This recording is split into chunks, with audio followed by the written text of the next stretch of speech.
Ja, när jag kom till Sverige, jag bodde 1,5 år i migrationsboende.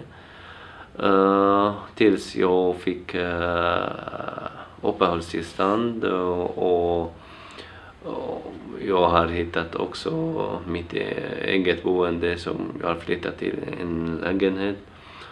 Och jag bodde i den lägenheten 6 månader. Under den tiden studerade jag ställe. Och vi har flyttat till Tyringe, ja, till en annan by. Vi har flyttat från stan till en annan by. Till en by som heter Tyringe, och där bodde vi nära varandra, jag och min mamma. Och min bror bodde tillsammans med min mamma eftersom hon bara jobba med människor och träffa nya folk, nya människor hela tiden, varje dag. Så tänkte jag att jag ska ha någonting med folk att göra, med att träffa folk och med integration att göra, eftersom det var svårt för mig. En Espagne. Donc quand je suis arrivée, bon, je suis arrivée en Espagne, d'Espagne, je suis venue à Paris. Je suis arrivée, j'étais comme ça, je suis arrivée en France. Arrivée en France aussi, à la gare, il a croisé un monsieur, je lui ai expliqué mes problèmes. Que vraiment il vient de sortir de l'eau et tout. Il m'a dit, ok, il n'y a pas de souci, je peux vous héberger pour quelques temps. Mais la coiffure est compliquée. Valérie, pouvez-vous nous parler de votre vie maintenant? Oui. Est-ce que vous avez un logement? Comment vivez-vous? Oui, il y a eu mon logement. En tout cas, tous mes trucs sont partis en ordre, au fait. Il y a eu la chance de la vie. Quand je suis arrivée, il y a eu mes papiers. Après, il y a eu mon logement. Après, il y a eu ma formation. J'étais même en classe avec des collègues. Puis, on m'appelle, où j'ai fait entretien avec... je suis partie visiter une maison avec ma fille Prunelle. On dit que vous êtes prioritaire, madame. Et il m'a appelé le lendemain, où le monsieur m'a dit de sortir de chez lui. Je devais sortir une semaine. On m'appelle le lendemain pour me dire, prenez votre clé. Donc, j'ai pris mes clés et j'ai déménagé. J'habite à Accueil-Cachon. D'accord. 49 rue Guichard. D'accord. Donc, je suis chez moi dans un studio. Ah, vous êtes dans un studio? Studio de 22 mètres, 40 cm². D'accord. Est-ce que ce n'est pas trop petit pour vous et votre fille? Ça nous suffit, moi et puis ma fille. D'accord. C'est grand, mais quand j'ai commencé à travailler, j'ai fait demande de mon logement. Ça, c'est provisoire. J'ai fait demande de mon logement, maintenant déterminé. Donc, ils m'ont dit, on attend ce qu'on valide mon CDI. Comme ça, ils vont mettre mes dossiers en route. Et puis, ils vont me proposer un bon logement. Donc, vous dites moi que et puis ma fille. Petite commune. C'est une petite commune.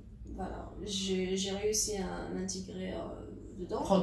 Progressivement, mais voilà. Et après, déménagement sur Paris ou pas, là, Adjoura? On a déménagé en 2016 à Garches. D'accord. C'est là où j'habite toujours. D'accord. Garches, donc une nouvelle commune. C'est une nouvelle commune que j'ai dû aussi découvrir. Bien Mais sûr. c'était plus facile. Und da war ich auch auf der Suche nach einer Wohnung. Wir haben auch lange gesucht nach einer Wohnung, aber wir haben wirklich keine Wohnung gefunden, in der ich wohnen konnte, weil entweder war die Wohnung sehr klein oder es haben auch die Kosten vom Jobcenter, einfach dem Jobcenter nicht gepasst. Und ich habe damals noch Teilzeit gearbeitet, weil ich noch in die Schule gegangen bin. Deswegen konnte ich mir auch selber keine Wohnung leisten.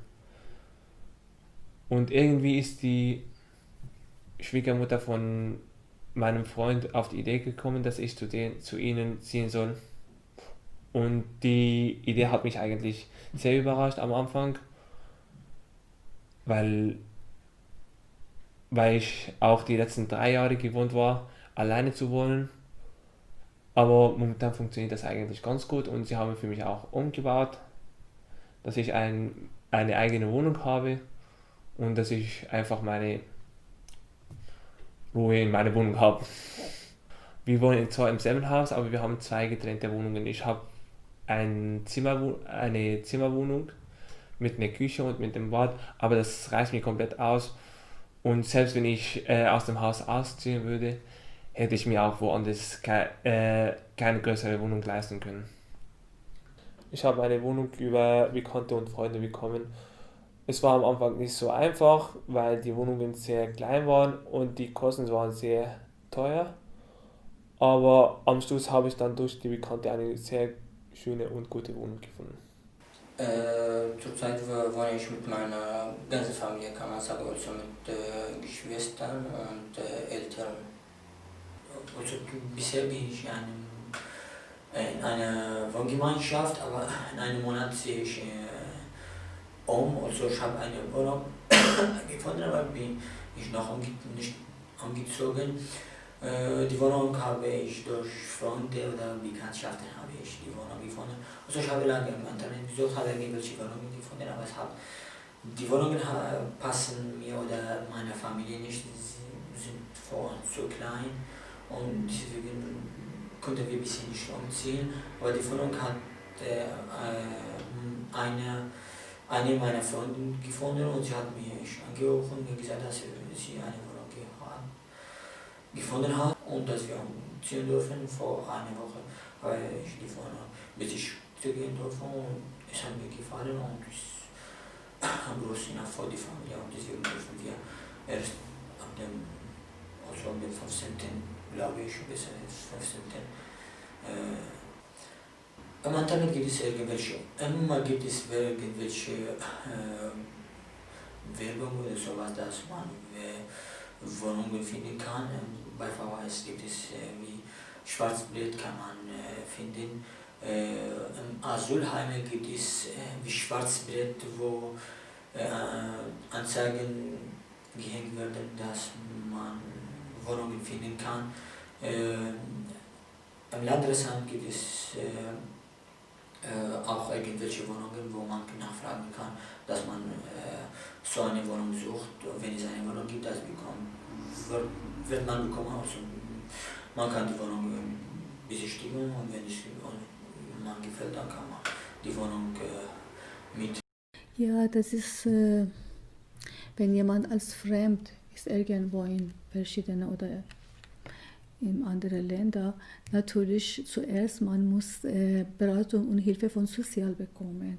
Sozialwohnungen, das sind so billiger als normale private Wohnungen und zuerst beim Sozialwohnung und dann langsam haben wir unser Haus geändert und das ist ja. From Idomeni in Athens, I was very shocked because I see too many people. It was very crowded, the new language, new faces. So I was very shocked and slowly I learned time. I found the home. Now I am much better, yes, much better. My life is much better now. I am living in Kipseli, almost 3 years, with my friends, are refugee here. Now is to find a house, you have to be legal here. You have a paper and you have to registration to there is 3 or 4 organization, Praxis, Arces, Solidarity now. You have to go there and you have all the time you have to go there to registration to remind them to give you the house. For the job I found from the website because my social worker helped me, so I applied for the job and they accept me after interview and the things. For other things, I think also the copy paper from the organization also helped me a lot. Helped me to find the place I need. As I had experience before from 2000. Στο camp. Μένω στο camp Ελιώνας για τους μετανάστες. Τότε νοίκιαζα σπίτι μαζί τους. Είμαστε τότε 4 άτομα και βοηθάμε ένας με τον άλλον για να μπορούν να πληρώσουμε το σπίτι και το ρεύμα και το νερό. Και σταμάτησε την δουλειά μου και δεν μπορούσα να συνοικήσω δουλειά σε Ηλιές και αναγκαστικά με διώξανε τα παιδιά από το σπίτι και κοιμόμουν στη παραλία περίπου για 2-3 μήνες. Κοιμήθηκα σε έτσι παραλία. Ήταν καλοκαίρι και μου βόλεψε, δηλαδή δεν ήταν τόσο πολύ σκληρά σε χειμώνα. Βρήκα σπίτι να νοικιάζω, δηλαδή ήταν φτηνά. Βρήκα ένα σπίτι μικρό με 100 ευρώ. Και λέω θα το πάρω, λέω θα έχω δουλειά, μπορώ να νοικιάζω σπίτι. Νοικιάζω σπίτι Και έκατσα πολύ καιρό, έχω κάτσει περίπου 3 χρόνια δούλευα στα κοσμήματα και τελευταία έκανα ένα πελάτες που είναι αστυνομικός και μου λέει δεν μπορείς να δουλεύεις τώρα. Μου λέει από αυτή τη τελευταία μέρα που θέλω να σε βλέπω εδώ να δουλεύεις. Αν μου ζητήσει άδεια, μου ζητήσει μετά τα στοιχεία μου και ξέρει πως δεν έχω καμία από αυτά. Και μου λέει τελευταία φορά που θέλω να σε βλέπω εδώ. Και αναγκαστικά δεν μπορώ να ανοίξω και πλήρωσα το πρώτο μήνα το νίκη και μετά δεν είχα τίποτα και αναγκαστικά. Το μεγαλύτερο εμπόδιο που έμεινα στον δρόμο και δυσκολεύτηκα πάρα πολύ. Δηλαδή σαν άνθρωπος και με τον κόσμο και δηλαδή, αυτό μου έκανε δηλαδή και ψυχολογικά. Δηλαδή βλέπεις κόσμο, βλέπω ξέρω εγώ το βράδυ άλλος πάει να σκεδάσει και εγώ καμάμαι στον δρόμο. Για να βρω σπίτι είναι δύσκολο. Δηλαδή χρειάζομαι να νοικιάζω ένα σπίτι. Δηλαδή έκατσα 6 μήνες μέχρι να βρω ένα σπίτι. Δηλαδή κάθε φορά παίρνω τηλέφωνο και λέω ναι καλημέρα σας, ξέρω εγώ, παίρνω την εγγελία, θέλω να δω το σπίτι, ξέρω εγώ. Πρώτο πράγμα ρωτάει από πού είσαι. Μόλις το λέω, ξέρω εγώ Μαροκινός, ξέρω γενικά, μου λέει έχω νοικιάζει, δεν το νοικιάζω, έχουμε αυτό το συγκεκριμένο, δηλαδή εκεί δυσκολεύομαι πάρα πολύ.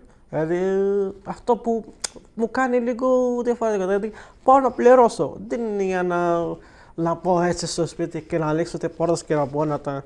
Θέλω να πληρώσω και να είμαι σαν άνθρωπος, δηλαδή να πληρώσω κανονικά το νερό και το ρεύμα μου, αλλά περισσότεροι άτομα δεν το αντέχουν. I live in Athens, in Ilionas camp,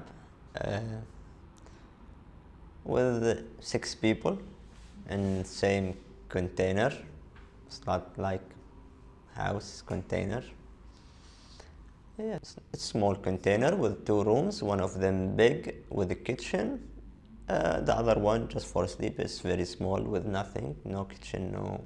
But we have faced a lot of problem to find a job, learn language, living in a camp with many people without system.